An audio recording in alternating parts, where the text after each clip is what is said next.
ভোর রাত্রে যখন সাহরি খাইতে উঠবেন, সাহরি খাওয়ার পর ফজরের আজানের আগে আপনি 10 মিনিট 5 মিনিট একটু আল্লাহর কাছে ক্যাবলামুখী হয়ে হাত তুলে রুমের লাইটটা বন্ধ করে একটু আল্লাহর সাথে কথা বলবেন।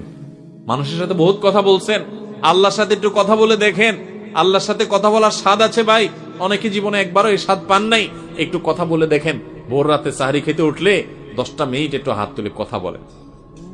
কিভাবে কথা বলবেন? কথা বলবেন এইভাবে, ও আল্লাহ, কত গুনাহ আমি করেছি, কত পাপাচার আমি করেছি, মরতে আমার হবে, তোমার কাছে যাওয়া আমার লাগবে আল্লাহ। শয়তানের প্ররোচনা করেছি, এই রমজান মাস তুমি কত মানুষকে মাফ করে দাও।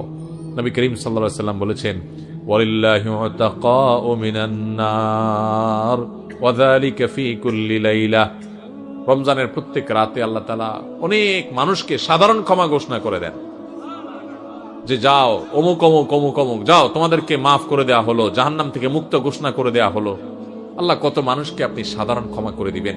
আল্লাহ আপনার সাধারণ ক্ষমা পাওয়ার জন্য কোনো যোগ্যতার দরকার হয় না, আপনি চাইলে যাকে তাকে মাফ করে দিতে পারেন। দুনিয়ার প্রেসিডেন্ট প্রধানমন্ত্রী চাইলে একটা দেশের যাকে তাকে যা খুশি তা দিয়ে দিতে পারে। তাদের যদি ক্ষমতা, তারা তো মানুষ।